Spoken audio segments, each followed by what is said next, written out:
Hi everyone, my name's Adwoa and I am the founder of Minnie's World. And essentially, I'm here to talk to you today about how I built my business, what it looks like to run a business, maybe give you some more understanding of the world of fashion and that kind of thing. So Minnie's World kind of was created because I really like the idea of people stepping into my world and understanding what it is that I love, being able to get an experience which kind of reflects the world that I basically encompass. And Minnie's World specializes in reselling vintage clothing, but since has expanded into also a second business called the MW Lab, which is very much centered around educating people on entrepreneurship and getting people involved also in sustainability and making it more accessible for everyone involved. So essentially, I'm just going to tell you all a bit about my journey, how I got here, and the things that I'm also passionate about and have done in the past. So essentially, I started my online vintage Depop shop when I think I was 18, if not 17. So right before I started university. And it really was just me clearing up my wardrobe. And then it quickly expanded into me sourcing and selling bespoke designer and vintage clothing, sourcing from abroad, sourcing from all over the UK, and really selling worldwide, which has just been wonderful. And I've done this for the past 6 years. And I've really built up a close relationship with Depop as a company as well. I became a top seller, which is basically someone who is known to sell a certain amount of clothing or a certain monetary amount every single month. And they're just like recognized by the community as a trusted seller. I also started having partnerships. So I pivoted into becoming more of a sustainable fashion brand as a whole. I've worked with multiple different companies ranging from Depop, Converse. I've been in multiple press releases and so many different things. So it's really been such a pleasure to work with so many other brands that I align with and also showcase the product of my hard work. And as I said before, I've kind of also gone into a bit of management and consulting. I've got experience in social media management. I help other companies with how maybe they can grow their own businesses or consult them on sustainable fashion practices and all that kind of stuff. So it's really, really cool how I've been able to start from one thing, but expand it into so many different areas. And this is what I kind of like to call being a multi-hyphenate. So I don't like to box myself in. I always like to make sure that everything that I'm loving and that I'm good at, if I have an opportunity to pursue it, then I do so. Next one, as I said before, is that I've been working on a lot of brand campaigns, and this really kind of came very unexpectedly, but I very much welcomed it to my door. The biggest thing which allowed me to get the campaigns that you see here is really just putting myself out there.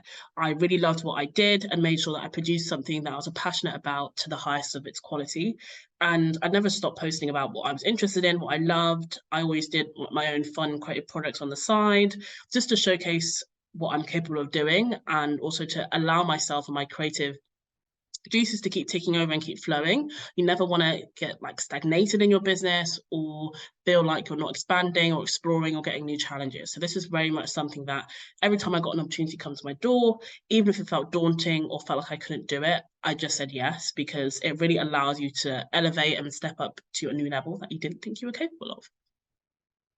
This is just one of my favorite shots from the campaign that I did with Converse last year. My photos were featured in billboards across London, and I just loved my nails in that shot. So I thought it was very cute. Then social media has played a very big part in growing my business. I've kind of specialized in growing on Instagram and then branched out to other platforms as well. But as you can see on my Instagram profile photo, it says my slogan, which is creating a world where you exist. And that's really the crux of what Minnie's World is. It's allowing a facet of yourself to be reflected back in my brand. So whether that's like the clothes that I'm wearing, the things that I'm talking about, things that I'm ranting about on my stories, things that I've seen in the fashion industry that I'm really loving, anything that encompasses Minnie's World, I hope that you find somewhere where you can relate to and feel like you matter and exist. Minnie's World is all about authenticity, diversity, sustainability, and inclusivity. So those are the four kind of pillars and ethos of my business. And my social media, I would hope, reflects that, as well as me in real life. And this is just a cute little photo that I took by myself as I was playing around with doing some self shots. And again, this is just another example of how I've been able to maximize my creativity purely because I love it and then utilize it in an aspect of my business as well to make money off it. Also, these jeans I bleached myself, which I think I was very proud of.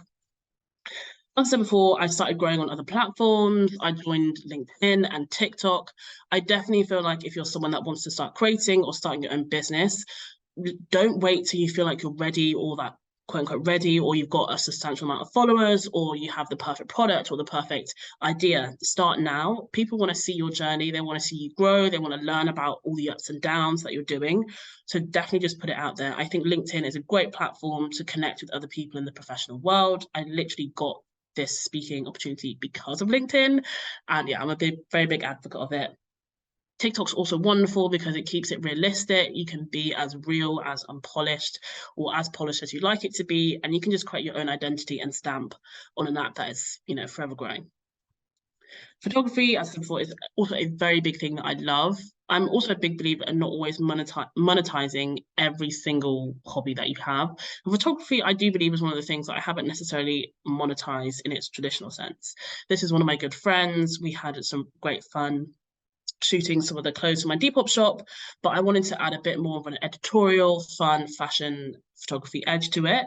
And this is just created and was made purely because I love photography. It didn't necessarily go anywhere, didn't necessarily doing anything with it, but I'm super proud to be able to find ways and means of having fun outside of my job. That is just a creative outlet. And I definitely suggest that you guys do that too. If you're into creative stuff and maybe you just want to create a YouTube video, you don't have to post it online necessarily. Just create it because it's something that you love to do. And I always think that it's, as much as possible, start doing things because you love them and not necessarily as a means to an end all the time. So some of the features and partnerships that I've also been doing, I had my very first TV experience at the age of, I think it was 20, if not 21, on Channel 4. I did an episode of Super Shoppers, and I think this is honestly one of my proudest achievements to date, just because it was something that I didn't plan to do. I've never really had any kind of TV experience, but there's this saying that says you wouldn't be called if you weren't ready, and I truly believe that. You wouldn't be called to do something if someone out there didn't think you were capable. So if someone gives you an opportunity and you're like, oh my god, I don't have the skills to do that, I don't have the confidence to do that, someone out there has seen something in you that you may not be necessarily seeing yourself. And there's no better time than that opportunity to showcase what it is that you can do, step outside of your comfort zone, and start taking some risks in your entrepreneurship journey. I've also been on podcasts, also started my own podcast, which is very fun. And yeah, I just love talking about my experience, and any chance I can get to be realistic and kind of give people that honest story about how I've built what I've built, I always, I leap with that with open arms. I've also loved to do some panels and press talks and be featured in the press as well. I've been very fortunate enough to have Minnie's World in Vogue Business. I did a panel on with New York Times Fashion. I've created my own panels and hosted my own panels as well. This one was for International Women's Day, the first one, and I really, really enjoyed it. And for me, one of the biggest things is if I have the opportunity to spotlight others, I will always do so. So this was 4 amazing women who I knew and got to know through my business and in my fashion circles, and they're amazing. So for me, it was just about taking a step back and allowing other people to talk about the things they're passionate about, as well as facilitating a conversation that is really important and giving representation to see other women in business that are doing super well.